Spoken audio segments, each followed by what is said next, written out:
Examination का समय नजदीक आ रहा है और कभी कभार क्या होता है, most of your students are away from home.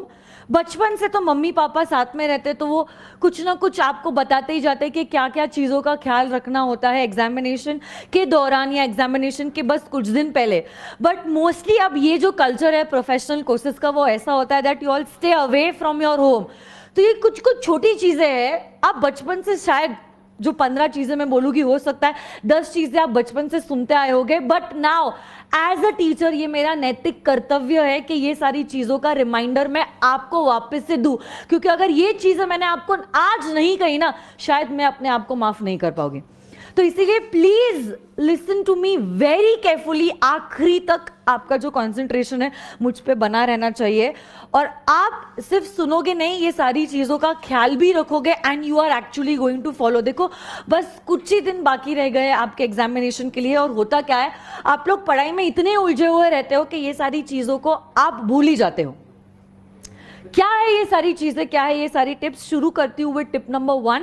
The first point that you have to keep in mind is, जो भी आपका एग्जामिनेशन का एंट्रेंस कार्ड है इसके प्लीज मल्टीपल कॉपीज आप निकाल के रखिए। ज्यादा से ज्यादा क्या होगा, 4 प्रिंट आउट वेस्ट हो गए, उससे ज्यादा कुछ नहीं होने वाला है। कुछ पैसों के लिए अपने लाखों बर्बाद मत करना। बहुत सारे बच्चे फिर एग्जामिनेशन हॉल में जाते हैं और तब उनको अपना एंट्रेंस टिकट नहीं मिलता और वो इतने डर जाते हैं कि बाद में फिर किसको कांटेक्ट करे, कौन लेके आएगा। आप इतने लो फील करते हो, इतने नॉट सो कॉन्फिडेंट फील करते हो कि आपका पूरा प्रेपरेशन ही पानी पानी हो जाता है। क्योंकि देखो, preparation is one thing, that is mental thing, but your emotions play a very important role during the examination time. अगर कहीं आपके इमोशंस गड़बड़ा गए तो आप समझ लेना पूरा अटेम्प्ट आपको ये चीज कॉस्ट कर सकता है। Emotional intelligence is one of the thing which is really very much needed during this examination pressure time. Pressure इतना ऑलरेडी बिल्ड हो चुका होता है और उस लास्ट मोमेंट पे अगर आपको आपका एंट्रेंस टिकट नहीं मिलता है, आप बहुत ज्यादा घबरा जाते हो, आपका माइंड ही आपके जगह से हट जाता है। तो डू वन थिंग, अभी आपका एग्जामिनेशन सेंटर का जो एंट्रेंस कार्ड है उसके मल्टीपल कॉपीज रख लो। आपके पेरेंट्स को एक कॉपी रख दो या जो हॉस्टल में आपके फ्रेंड्स हैं उनको एक कॉपी दे दीजिए और एक कॉपी तो आपके बैग में ही रख दीजिए। उसको एंड तक आपको निकालना ही नहीं है, ताकि कल जाके कुछ लॉस हो भी गया, अब आपको पता है कि किन किन लोगों के पास आपका बैकअप है of the examination entrance card और तुरंत वो आपके पास ये आपका एग्जामिनेशन कार्ड जो है वो लेके दे सकते हैं।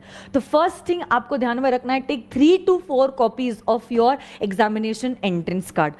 Second thing that I want to tell is कि आपका जो स्टेशनरी है वो आप प्लीज अच्छे से प्रिपेयर करके रख देना। Stationery would also include your calculators. अब देखो, इतने समय से आपके क्लासेस के दौरान जो ब्रांड का कैलकुलेटर आप यूज कर रहे हो वही कैलकुलेटर आप एग्जामिनेशन में ही कैरी करने वाले हो। Do not buy a new calculator now. कभी कभार क्या होता है, I will tell you, this is a very genuine advice. Brand के हिसाब से कैलकुलेटर के जो कीज होते हैं वो अलग अलग प्लेस्ड होते हैं और इतने समय में सपोज आप कैसियो का कैलकुलेटर यूज कर रहे हो, your mind is now accustom to where the keys are. तो अब उसमें समय नहीं जाना चाहिए एग्जामिनेशन में कि आप ढूंढ रहे हो कि ये नंबर्स कहां पे प्लेस्ड है। In fact all these calculators that you buy are China made, तो इसकी कोई गारंटी नहीं है ये आपका साथ कब तक दे। सच में गेट 2 कैलकुलेटर्स, कोई प्रॉब्लम नहीं है। एक जो आप रेगुलरली यूज कर सकते हो, now you can by another calculator. 2 calculators आपके साथ होना जरूरी है। अगर कहीं बैटरी चली गई, कुछ हो गया, गिर विर गया कैलकुलेटर और बंद हो गया, कहां पे आप किसी को पूछते बैठोगे? तो आपके पास आपके 2 कैलकुलेटर्स होना जरूरी है। और जब मैं स्टेशनरी कहती हूं, स्टेशनरी में चाहे आपका पेन हो, पेंसिल हो, इरेजर हो, चाहे कुछ भी हो, everything you have to carry एकदम शिद्दत में। चाहे आप लड़का हो या लड़की, डज नॉट मैटर। लड़कों को लगता है पता नहीं शर्मिंदगी महसूस होती है एक कंपास बॉक्स कैरी करने में। कुछ शर्मिंदगी नहीं, कुछ नहीं। ये कंपास बॉक्स कैरी करना इस लड़का एंड लड़की गिरी नहीं होता है। You can not categorise this by your gender. ये एग्जामिनेशन का समय है, आप समझ लो। Don't think about what others are thinking कि अगर कंपास बॉक्स कैरी कर लिया मेरे दोस्त क्या सोचेंगे। आपका दोस्त भी यही सोच रहा है कि आप क्या सोच रहे हो। तो इसीलिए सीरियसली लड़कों को पता नहीं शर्मिंदगी महसूस होती, उनको लगता है ये लड़की बना है कंपास बॉक्स कैरी करना. Don't take any risk as far as your examination is concern. ये दोस्त जिनके बारे में आज आप सोच रहे हो, कल जाके अगर क्लियर नहीं हुए ना, वही आपकी तरफ देखेंगे भी नहीं. आपके साथ सिर्फ आपका रिजल्ट है और आपका करियर है. तो आपको शिद्दत से एवरी एग्जामिनेशन के पहले आपका कंपास बॉक्स रेडी करना होगा, चाहे वो पेंसिल को शार्पन करना क्यों ना हो या पेन की इंक चेक करना क्यों ना हो. अब जहां तक सीए की examination is concerned, you all know you can only use a black ball pen. So carry 3 to 4 pens of the same category. जो पेन आप आज तक यूज करते आए हो, उसकी 3 to 4 pens should be in your compass box with a scale, the smaller one, the bigger one, with 2 pencils and an eraser. तो ये चीज आपको ध्यान रखनी है, विद 2 कैलकुलेटर्स ऑल्सो. तो आपका स्टेशनरी जो है वो फुल्ली फ्लेज्ड होना चाहिए and it should be prepared 1 night before you are going for the examination. तो अगर कल एग्जामिनेशन है, आज रात में सोने के पहले सबसे पहला काम होगा कल सुबह की बैग रेडी करना. तो ये चीज आप करोगे 1 night before the examination. The third thing that you are doing is make sure where your examination centre is. देखो, अगर हो सके please visit the examination centre beforehand. आज हॉल टिकट आ गई है, आपको ऑलरेडी पता है आपका एग्जामिनेशन सेंटर कहाँ है. सपोज आपने हफ्ते भर मेहनत की, अब आप पक चुके हैं, आपको ब्रेक चाहिए, कहीं और घूमने के बदले आपके पेरेंट्स के साथ या फ्रेंड्स के साथ go and visit your examination centre, ताकि आपको अंदाजा है एग्जैक्टली कितना समय लग रहा है और कहाँ आपका एग्जामिनेशन हॉल है. इनफैक्ट एग्जामिनेशन के दिन, सपोज अगर आपका पेपर 11 बजे है, सपोज से फॉर एग्जाम्पल आपका पेपर 11 बजे, ऐसा नहीं होना चाहिए कि आप पहुंचे 11:15 बजे. Reach before hand at least for the first paper. If your examination is going to start at 11, you have to make it sure that you are reaching the examination center by 10 o'clock, so that you get accustomed to that environment. आपको exactly पता है कौन से block में, कौन से classroom में आपकी सीट्स है, क्योंकि चार्ट्स नीचे डिस्प्लेड हो गए. तो आपका जो रोल नंबर है उसके हिसाब से बताया जाएगा कि कौन से हॉल में, मतलब कौन से ब्लॉक में पहले तो, और कौन से क्लासरूम में आपका नंबर प्लेस्ड है. And you are not going to be familiar with that examination hall, क्योंकि आपके स्कूल या कॉलेजेस में आपकी एग्जामिनेशन नहीं है. It can be randomly anywhere जहां पे आपकी एग्जामिनेशन कंडक्ट होने वाली है. So you should be properly accustomed to that environment. तो अगर 11 बजे का पेपर है, मार्जिन रखते हुए एटलीस्ट 10 बजे तक पहुंचना है, मतलब घर से 9:30 बजे आपको निकलना होगा. You have to make it sure at least on the first day you are reaching 1 hour before the examination. हाँ, अगले पेपर में अगर 11 बजे का पेपर है, आप 10:30 बजे तक भी पहुंचते हो तो चलेगा, बट फर्स्ट डे का ये रिस्क नहीं लेना है, बिकॉज यू नेवर नो कि कौन सी कॉन्टेंजेंसी या इमरजेंसी वाली सिचुएशन आपके आंखों के सामने आ जाए. So you have to make it sure that you are reaching the examination hall well before in advance, at least on the first day of your paper. देखो, जब आप एग्जामिनेशन के एक दिन पहले पढ़ रहे हो, you have to make it sure आप उन्हीं बुक्स में से पढ़ रहे हो जो बुक्स में से आपने साल भर पढ़ा है. एग्जामिनेशन के एक दिन पहले do not experiment new books. बहुत बार क्या होता है, हम घबरा जाते हैं और फिर हम हमारे दोस्तों को पूछते तुम्हारा कितना हुआ, मेरा कितना हुआ है, और हम कंपेयर करना चालू करते. ये चीज तो आपको बिल्कुल नहीं करनी है. This is a must don't during your examination time. Examination का एक दिन पहले is not the time to discuss कि आपने कितना पढ़ा है और मैंने कितना पढ़ा है. बहुत बार फ्रेंड्स मोटिवेट करने से ज्यादा डीमोटिवेट करते हैं, क्योंकि कल जाके अगर उनका पढ़ाई ज्यादा हुआ है, आप स्ट्रेसफुल फील करोगे, आप टेंशन में आ जाओगे, आप घबरा जाओगे कि उसका तो इतना पढ़ के हो गया और मेरा तो इतना सा हुआ है, पता नहीं अब मैं क्या करूंगा. और सपोज उनका कम पढ़ के हुआ है, आपका एटीट्यूड लाइट हो जाता है. आप कहते हो अभी तक तो इनका इतना ही हुआ है, मैंने तो कितना पढ़ लिया, बहुत समय है मेरे पास, कर लेके हो जाएगा. तो देखो, दोनों भी चीजें हानिकारक है. देखो, हर एक इंडिविजुअल अलग इंडिविजुअल होता है. आप किसी को भी दूसरे के साथ कंपेयर नहीं कर सकते. Every person is a unique person and has a unique methodology of studying. तो कंपैरेटिवली स्टडी तो बिल्कुल नहीं करना है, specially 1 day before your examination. ये स्कैनर क्या है, ये इंपॉर्टेंट क्वेश्चंस क्या है, ये सब डिस्कशन में आपको जाना ही नहीं है 1 डे बिफोर योर एग्जामिनेशन. जो बुक आपने साल भर से पढ़ाई की है, उसी बुक से आपको पढ़ना होगा even 1 day before your examination. This was tip number 4. Next is, देखो, दो चीज़ें हैं। एक तो आप हैवी ब्रेकफास्ट करके एग्जामिनेशन के लिए जाओ, because food is also going to play a very important role. या तो अब सीए स्टूडेंट्स जो होते हैं उनका यूजुअली पेपर दोपहर के समय पे होता है 2 बजे, तो अगर आप लंच करके घर से बाहर निकलना चाहते हो, मेक इट श्योर कि पेट भर के आप खाना नहीं खा रहे हो। You have to make it sure कि आप लाइट लंच ले रहे हो। तो अगर सपोज आपका डाइट है 4 रोटियों का, मेक इट श्योर कि आप 2 ही फल के खा रहे हो। पेट भर के 4 का है 6 खा रहे हो, इतनी नींद आ जाएगी। पहले दोपहर का समय, इतनी गर्मी आजकल हो रही है, बफारा हो रहा है, उसमें एसी क्लासरूम्स अगर मिल गए बस पूरा माहौल बन जाएगा। तो यू मेक इट श्योर, देखो, क्योंकि अगर आपका पेट थोड़ा सा कम भरा होता है आपको नींद नहीं आती है, आप जगे हुए रहते हो। आप लाइटली मत लो ये सारी चीजें मैं आपको कहती हूँ। ये सारे टिप्स जो मैं आपको कह रही हूँ ये सारी मेरी मम्मा ने मुझे कहे थे एज अ स्टूडेंट, और यही रिवाज को मैं आगे पास ऑन कर रही हूँ towards you all. Though these are small things but you all don't know these things play a very big role. मेरे 10th के एग्जामिनेशन में आई टेल यू, मेरे आंखों के सामने ये हुआ है। 10th में जब मैं थी, हमारे स्कूल में, अब मेरे स्कूल में ही था मेरा एग्जामिनेशन, बट दूसरे सेंटर से भी बच्चे हमारे स्कूल में आते थे एग्जामिनेशन देने के लिए। एक बच्चा सुबह से आ गया 9 बजे से, कैंटीन में खाया पिया और पेड़ के नीचे बैठा हुआ था। ही स्लेप्ट ओवर देयर, और दिस इज रियलिटी। और पेपर बेल जो खत्म होती है, जो बेल रिंग होती है ना, तब उन्होंने उठा। तो ये चीज, हाँ, लंबा सोया क्या, उसका पूरा साल गया। तो ये तो मेरी आंखों देखी घटना है। तब से ये सारी चीजें जो मम्मी बोलती है, मेरे को अपने आप ऑटोमेटिकली इज्जत आने लग गई और मैंने रियलाइज करा, stop talking. Though these are small things, these play a very important role. Make it sure that you are having a healthy breakfast, and if you are having lunch, your lunch is a little lighter as compared to your daily lunch that you have always. देखो, बाहर का बिल्कुल नहीं खाना है। अब अगर मैं ब्रेकफास्ट और लंच की बात कर रही हूँ, और अगर ऑप्शन ही नहीं है, अगर आप बाहर का खा ही रहे हो, make it sure that you are not having too oily और fast food.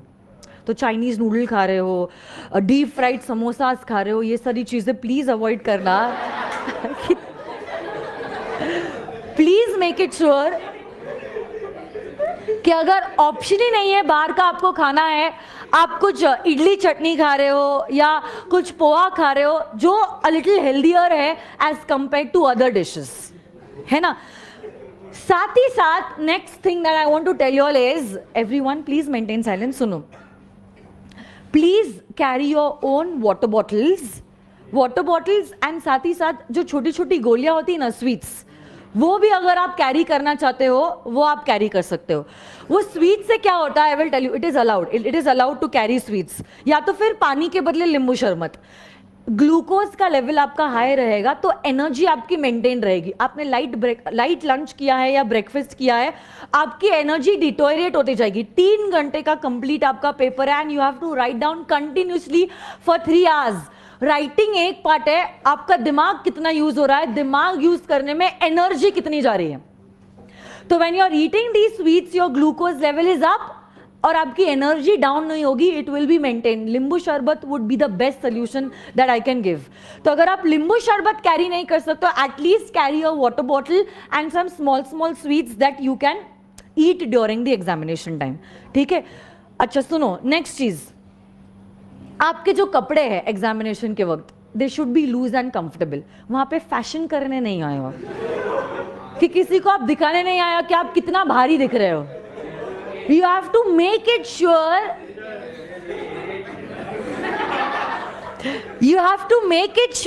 that your clothes are loose and they are comfortable.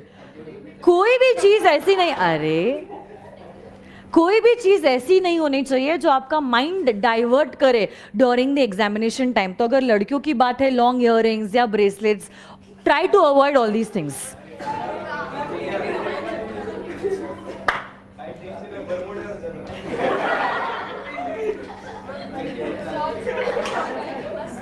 Okay, next. One thing, okay, listen, one thing, suno. Whenever you are filling in the details of your answer book, you have to be double the careful while filling these details. Answer book में आपका roll number होगा, plus first page पे आपने कौन से questions attempt किए हैं उसको आपको टिक करना होता है, प्लस अगर आपने कुछ सप्लीमेंट्स लिए होते हैं तो मेन इज 1 बुकलेट नंबर 1, और चाहे 2 सप्लीमेंट सपोज आपने लिए है अज्यूमिंग, तो यू विल राइट 1 + 2, मतलब total number of pages that will be attached would be 3. तो ये डिटेल्स जब आप भरते हो you have to be very careful, क्योंकि अगर आपने कोई भी क्वेश्चन नंबर के आगे टिक नहीं किया है, जरूर आपने ये आंसर्स लिखे होंगे, you are not going to get marks for these attempted questions because आपने उनको टिक नहीं किया है. तो ये डिटेल्स भरते वक्त you have to be very careful. आपके कुछ पेपर्स अगर एमसीक्यू हो गए, कौन से सवाल का जवाब आप कहाँ सर्कल कर रहे हो आपको बहुत ध्यान रखना होगा. क्या हुआ था मैं आपको बताती हूँ. 4 अटेम्प्ट पहले रैंकर स्टूडेंट था, रैंकर मतलब पूरी गारंटी थी मुझे that he is going to come in first 10 rank. CPT की बात है ये. क्या हुआ था, वो बच्चे 100 एमसीक्यूज आते हैं, 100 एमसीक्यूज लॉ के पेपर में 100 एमसीक्यूज आते हैं. अब क्या कर दिया वो बच्चे ने, अब जैसे कि ये क्वेश्चन पेपर है, ये suppose this is the question paper, okay, और क्वेश्चन पेपर है और ये आंसर पेपर है. अब उसने क्या कर दिया, क्वेश्चन 1 लिया, आंसर देते गया, ऐसे वो 99 तक आया, और जब वो लास्ट क्वेश्चन देखा उसने 100 की जगह ही नहीं थी. क्यों नहीं थी आपको मालूम है? क्योंकि उसने क्वेश्चन नंबर 1 के ABCD के जो ऑप्शन है वो उसने मार्क ही नहीं किए थे. For him question number 2 was question number 1.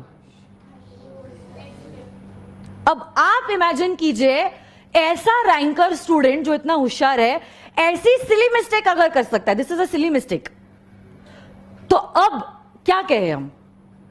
तो you have to be very careful. देखो आपका माइंड जो है इतना अवेयर होना चाहिए और सूझबूझ होनी चाहिए कि आपने प्रॉपरली आंसर्स को नंबरिंग दिया है, प्लस करेक्ट नंबरिंग दिया है. मतलब basically the next thing that I want to tell you all is that your answers should be correctly numbered. Number तो होने चाहिए, plus they should be correctly numbered.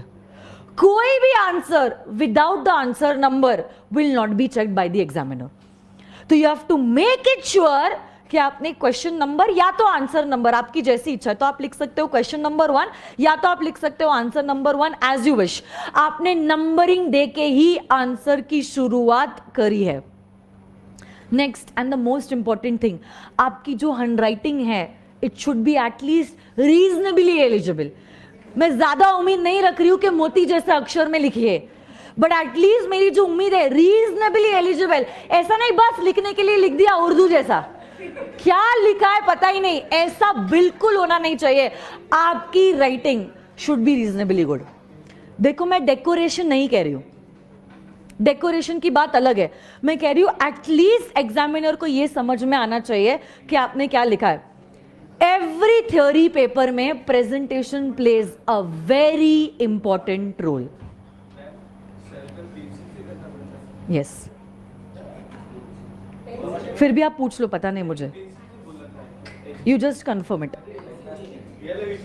Yes yes, okay listen, आपकी handwriting जो है, बाद में बात करते हैं इस बारे में, आप सुन लो. आपकी जो हैंडराइटिंग है it should B reasonably eligible.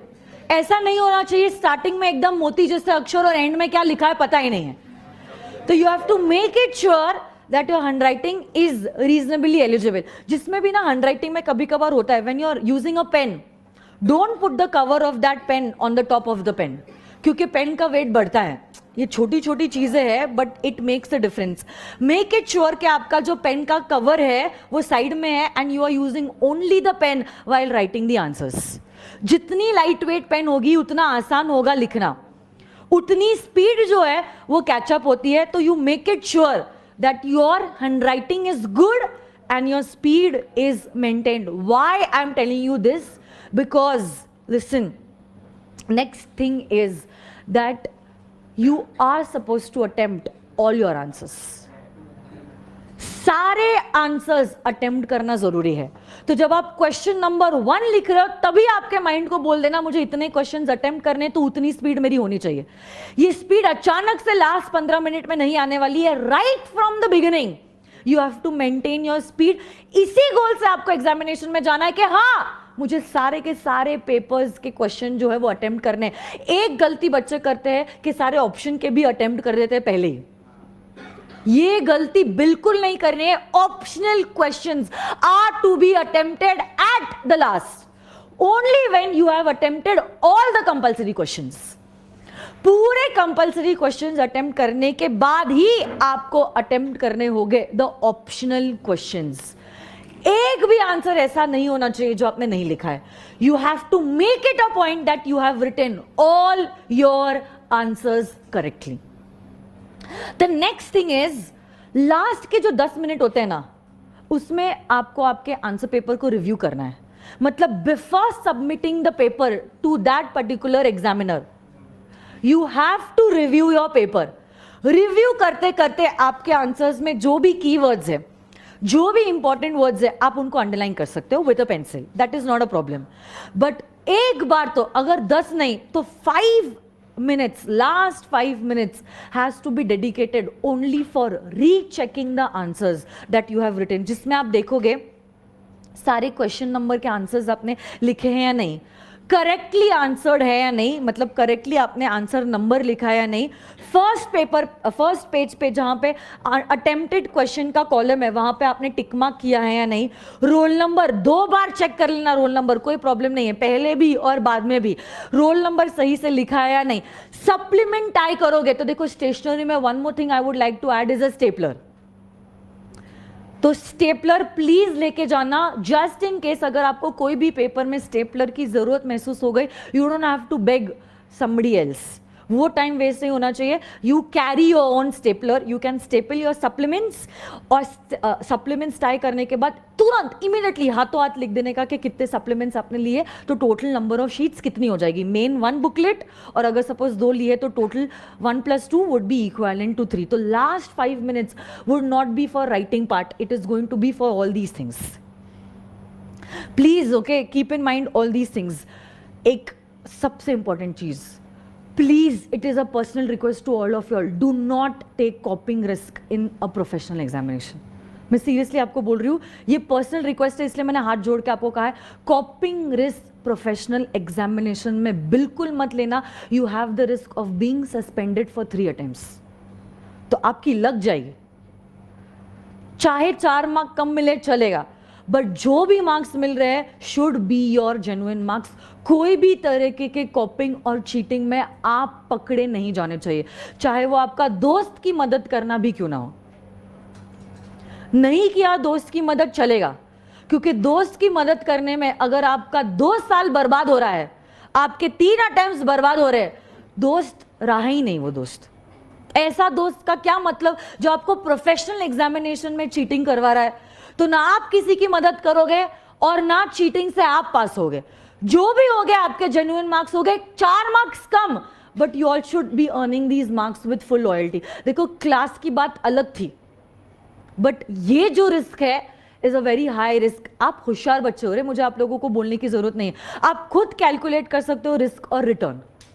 इतने हाई रिस्क पे आई डोंट थिंक सो जो रिटर्न्स आपको मिलने वाले हैं वो अच्छे हैं as compared to the risk that you are taking. So it's worth not taking the risk. Please don't be involved on any kind of copying, चाहे वो खुद के लिए भी क्यों ना हो या किसी और के लिए भी क्यों ना हो। And the last thing that I want to tell you all is, जब आप एग्जामिनेशन के लिए जा रहे हो, go with a person with whom you are comfortable। मतलब आपकी मम्मी या आपके पापा। Why? क्योंकि एग्जामिनेशन के जस्ट कुछ समय पहले you are too anxious and the pressure levels are high, so you need a person to be with you who makes you feel comfortable। who makes you feel comfortable से ज़्यादा is positive। Negativity आप में और आजू बाजू के सारे लोगों में कुट के उस समय पे भरी होगी। तो you have to make it sure that this person is making you feel confident, is making you feel calm। क्योंकि दिमाग शांत रहना बहुत ज़्यादा ज़रूरी है ऐसे समय पे, क्योंकि अगर दिमाग शांत नहीं होता है, हड़बड़ी में हम कुछ गलत कर देते हैं। तो आपके मम्मी के साथ या आपके पापा के साथ, या अगर मम्मी पापा नहीं है, आपके बड़े भैया है या बड़ी दीदी है जिसके साथ आप बहुत कंफर्टेबल हो और यू फील लाइट, ऐसे लोगों के साथ ही आपको एग्जामिनेशन में जाना है। तो यही सारी चीज़ें हैं जो मैं आपको बताना चाहती हूँ। और ध्यान रखना, स्टडी लीव में प्लीज़ अच्छे से पढ़ाई करना। मेरी दुआएं तो आपके साथ है ही, बाकी तो क्या आपकी मेहनत है, बट अगर दोनों का कॉम्बिनेशन मिल जाए तो वी कैन मेक वंडर्स, है ना। So all the very best, stay inspired, stay blessed. Thank you very much and all the best.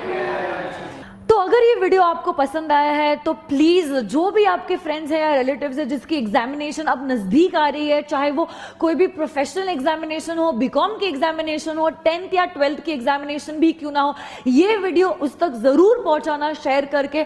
Plus ये सब्सक्राइब बटन को आप दबा देना, और इसी के बाद अगर आप बेल आइकन दबाते हो तो इसके बाद के मेरे सारे वीडियोस का सबसे पहले नोटिफिकेशन जो है वो आप ही तक जाएगा। And last request to you all is please press the thumbs up button if you liked my video, क्योंकि ये थम्स अप बटन देखने के बाद जो लाइक्स आते हैं उसको देख के मुझे बहुत मोटिवेशन मिलता है ऐसे और टिप्स और ऐसे ही मोटिवेशनल वीडियोस अपलोड करने के लिए। So last thing that I want to tell you all is thank you very much. आप सब लोगों का खूब खूब धन्यवाद मैं आप लोगों को देना चाहती हूँ for always liking and commenting positively in my videos. Keep sharing, love you all, thank you so much, God bless you all, thank you.